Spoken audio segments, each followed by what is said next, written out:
당신은 관계에 얼마나 많은 노력을 쏟고 있나요? 매일 연락하고 자주 만나고 상대의 요구에 맞춰주고. 하지만 이상하게도 노력할수록 관계는 더 멀어지는 것 같습니다. 왜 노력한다고 관계가 가까워지지 않을까요? 오늘 우리는 칸트의 시선으로 이 역설의 답을 찾아봅니다. 대부분의 사람들은 이렇게 믿습니다. 노력하면 관계가 좋아질 거야. 더 잘해주면 상대가 날 좋아할 거야. 내가 변하면 우리 관계가 나아질 거야. 그래서 우리는 노력합니다. 상대가 원하는 대로 행동하려 했습니다. 상대의 기준에 맞춰 나를 바꾸려 합니다. 상대가 좋아할 만한 말과 행동을 선택합니다. 하지만 시간이 지날수록 관계는 점점 어색해집니다. 당신도 경험해 봤을 겁니다. 열심히 노력해서 좋은 사람이 되려 했는데 상대는 오히려 부담스러워하는 순간. 상대를 위해 내 것을 포기했는데 상대가 고마워하지 않는 순간. 완벽하게 행동하려 했는데 상대가 넌 왜 이렇게 힘들게 사냐고 묻는 순간. 나는 왜 이렇게 노력하는데도 관계가 가까워지지 않는 걸까? 이런 생각을 해본 적 있을 겁니다. 칸트는 이렇게 말합니다. 도덕적 행동은 의무에서 나와야 한다. 하지만 진정한 선은 성향에서 나온다. 노력으로 만들어진 행동은 진짜가 아니라 연기입니다. 관계에서도 마찬가지입니다. 노력으로 만들어진 친밀감은 진짜 친밀감이 아닙니다. 생각해 보세요. 당신이 상대에게 친절할 때를 떠올려 보세요. 그것이 자연스러운 마음에서 나온 건가요? 아니면 이렇게 해야 좋은 사람이니까 하는 의무감에서 나온 건가요? 당신이 상대의 말을 들어줄 때를 떠올려 보세요. 진심으로 듣고 싶어서인가요? 아니면 들어줘야 관계가 좋아지니까 하는 계산해서인가요? 당신이 상대와 함께 있을 때를 떠올려 보세요. 편안해서 함께 있나요? 아니면 자주 만나야 친해지니까 하는 노력에서인가요? 대부분은 후자일 겁니다. 우리는 관계를 만들려고 노력합니다. 하지만 진짜 관계는 만들어지는 게 아니라 자연스럽게 형성되는 겁니다. 칸트의 성향과 의무 개념으로 보면 답이 나옵니다. 칸트는 행동을 두 가지로 구분합니다. 하나는 성향에 따른 행동입니다. 자연스럽게 하고 싶어서 하는 행동. 다른 하나는 의무에 따른 행동입니다. 해야 하니까, 옳으니까 하는 행동. 말합니다. 도덕적으로 가치 있는 것은 의무에서 나온 행동이다. 하지만 진정으로 선한 것은 성향에서 나온 행동이다. 이 둘의 차이가 중요합니다. 의무에서 나온 행동은 억지스럽습니다. 하고 싶지 않지만 해야 하는 것. 성향에서 나온 행동은 자연스럽습니다. 하고 싶어서 하는 것. 관계에서도 마찬가지입니다. 관계를 위해 하는 행동은 의무입니다. 상대가 좋아서 하는 행동은 성향입니다. 그리고 상대는 그 차이를 느낍니다. 왜 노력한 관계는 가까워지지 않을까요? 칸트의 관점에서 보면 세 가지 이유가 있습니다. 첫째, 노력은 진심을 가립니다. 당신이 노력해서 친절할 때 상대는 당신의 진심을 알 수 없습니다. 저 사람이 나한테 정말 호의가 있는 건가? 아니면 그냥 좋은 사람처럼 보이려고 노력하는 건가? 상대는 혼란스럽습니다. 노력으로 만들어진 친절은 진짜 친절과 구별되지 않지만 느낌은 다릅니다. 진짜 친절은 가볍고 자연스럽습니다. 노력으로 만든 친절은 무겁고 부담스럽습니다. 둘째, 노력은 습관이 됩니다. 처음에는 관계를 위해 노력합니다. 하지만 시간이 지나면 노력이 습관이 됩니다. 칸트는 습관에 대해 이렇게 말합니다. 습관은 자유를 빼앗는다. 노력이 습관이 되면 당신은 더 이상 선택할 수 없습니다. 이렇게 해야 해. 이렇게 하지 않으면 관계가 무너질 거야. 당신은 노력의 감옥에 갇힙니다. 그리고 상대도 당신의 노력에 익숙해집니다. 당신의 노력은 당연한 것이 되고 당신의 진심은 보이지 않게 됩니다. 셋째, 노력은 거리를 만듭니다. 노력한다는 것은 지금의 나와 되고 싶은 나 사이에 거리가 있다는 뜻입니다. 나는 지금 충분하지 않아. 더 나아져야 해. 더 잘해야 해. 이런 생각은 자기 부정입니다. 그리고 자기를 부정하는 사람은 상대에게도 진정으로 가까워질 수 없습니다. 왜냐하면 진짜 자신을 숨기고 있기 때문입니다. 많은 사람들이 착각하는 것이 있습니다. 노력하면 좋은 관계를 만들 수 있다. 하지만 칸트는 이렇게 말합니다. 좋은 것은 만들어지는 게 아니라 이미 존재하는 것이다. 관계도 마찬가지입니다. 좋은 관계는 노력으로 만들어지지 않습니다. 좋은 관계는 이미 있는 것입니다. 두 사람의 성향이 맞을 때, 두 사람이 자연스럽게 함께할 수 있을 때, 두 사람이 서로를 편하게 느낄 때, 그때 관계는 이미 좋은 것입니다. 노력은 그것을 만들 수 없습니다. 노력은 오히려 그것을 방해합니다. 칸트의 정언명령으로 보면 더 명확해집니다. 정언명령이란 하기 위해서라는 조건이 없는 명령입니다.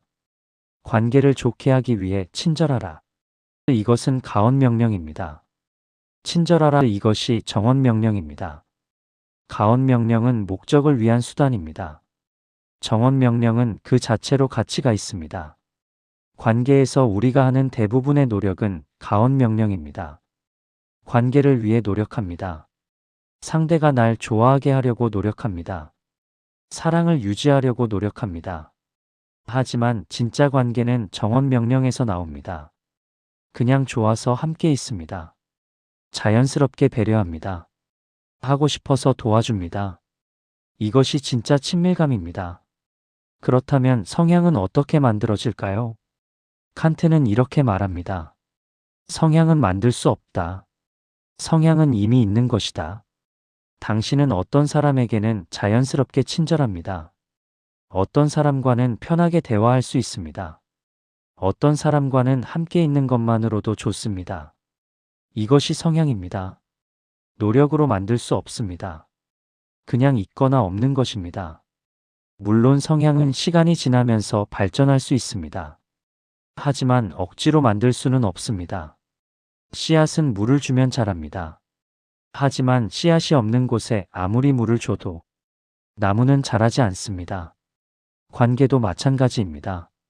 성향이 있으면 시간과 경험이 그것을 키웁니다. 성향이 없으면 아무리 노력해도 친밀감은 생기지 않습니다. 이것이 많은 관계를 파괴하는 이유입니다. 첫째, 노력은 당신을 지치게 합니다. 노력으로 관계를 유지하려 하면 당신은 점점 더 많은 에너지를 쏟아야 합니다. 처음에는 조금만 노력하면 됐는데 시간이 지날수록 더 많이 노력해야 합니다. 왜냐하면 성향이 없기 때문입니다. 성향이 있으면 자연스럽게 유지됩니다. 성향이 없으면 끊임없이 노력해야 합니다. 그리고 당신은 결국 지쳐서 포기합니다. 둘째, 노력은 상대를 불편하게 만듭니다. 당신이 노력하면 상대도 노력해야 한다고 느낍니다. 당신이 완벽하게 행동하면 상대도 완벽해야 한다고 느낍니다. 관계가 의무가 됩니다. 즐거움이 아니라 부담이 됩니다. 그리고 상대는 점점 당신을 피하게 됩니다. 셋째, 노력은 진짜 문제를 가립니다. 당신이 노력하는 이유는 둘 사이에 성향의 불일치가 있기 때문입니다. 하지만 노력으로 그것을 덮으면 진짜 문제를 볼 수 없습니다. 우리가 정말 잘 맞는 사람들인가? 우리의 성향이 조화로운가? 우리가 자연스럽게 함께할 수 있는가? 이 질문을 피하게 됩니다. 그리고 시간이 지나서야 깨닫습니다. 아무리 노력해도 우리는 맞지 않았다는 것을. 그렇다면 어떻게 해야 할까요? 칸트식 해답이 있습니다. 첫째, 노력을 멈추세요. 노력을 멈추고 자연스러운 자신으로 돌아가세요. 상대를 위해 무언가를 하려고 하지 마세요. 그냥 하고 싶은 대로 하세요. 만나고 싶을 때 만나세요. 연락하고 싶을 때 연락하세요. 도와주고 싶을 때 도와주세요. 해야 하니까가 아니라 하고 싶어서 하세요. 처음에는 이상할 겁니다.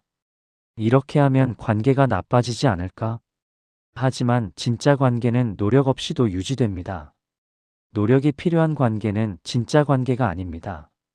둘째, 성향을 관찰하세요. 상대와 함께 있을 때 자신을 관찰하세요. 자연스럽게 웃음이 나오나요? 편안하게 침묵할 수 있나요? 억지로 대화를 만들지 않아도 되나요? 이것이 성향의 신호입니다. 만약 항상 긴장하고 항상 뭔가 해야 한다고 느끼고 항상 상대의 눈치를 본다면 그것은 성향이 맞지 않는다는 신호입니다. 셋째, 성향을 존중하세요. 성향이 맞지 않는다고 해서 누구의 잘못도 아닙니다. 상대가 나쁜 사람이 아닙니다. 당신이 부족한 것도 아닙니다. 그냥 성향이 다를 뿐입니다. 칸트는 말합니다. 사람은 수단이 아니라 목적으로 대해야 한다. 상대를 바꾸려고 하지 마세요. 당신도 바꾸려고 하지 마세요. 서로의 성향을 있는 그대로 존중하세요. 넷째, 맞는 사람을 찾으세요. 모든 사람과 성향이 맞을 수는 없습니다. 그리고 그럴 필요도 없습니다. 중요한 것은 당신과 성향이 맞는 사람을 찾는 것입니다. 노력 없이도 편한 사람, 자연스럽게 함께할 수 있는 사람, 있는 그대로의 당신을 좋아하는 사람, 그런 사람을 찾으세요. 그리고 그런 사람과 함께할 때 당신은 노력하지 않아도 좋은 관계를 만들 수 있습니다. 칸트는 말합니다. 자유로운 행동만이 진정한 가치를 갖는다. 노력으로 만든 관계는 자유롭지 않습니다. 의무의 감옥에 갇혀 있습니다. 진짜 관계는 자유로운 관계입니다. 서로가 있는 그대로일 수 있는 관계. 노력하지 않아도 편안한 관계. 당신은 여전히 관계를 위해 노력하고 있나요? 아니면 자연스러운 성향을 따르고 있나요? 노력은 당신을 지치게 하지만 성향은 당신을 행복하게 합니다. 노력은 가짜 친밀감을 만들지만 성향은 진짜 친밀감을 가져옵니다. 노력은 관계를 의무로 만들지만 성향은 관계를 기쁨으로 만듭니다. 이제 당신은 선택해야 합니다. 계속 노력할 것인지 성향을 따를 것인지. 노력을 선택하면 당신은 계속 지칠 것이고 성향을 선택하면 당신은 진짜 관계를 찾을 수 있습니다. 선택은 당신의 몫입니다. 하지만 기억하세요. 노력한다고 관계가 가까워지는 게 아닙니다. 성향이 맞을 때 관계는 자연스럽게 가까워집니다. 당신이 찾아야 할 것은 더 나은 노력 방법이 아니라 당신과 성향이 맞는 사람입니다. 그 사람을 찾을 때까지 노력을 멈추고 자연스러운 당신으로 살아가세요. 그것이 진짜 관계를 찾는 유일한 방법입니다. 구독과 좋아요는 제작에 큰 도움이 됩니다.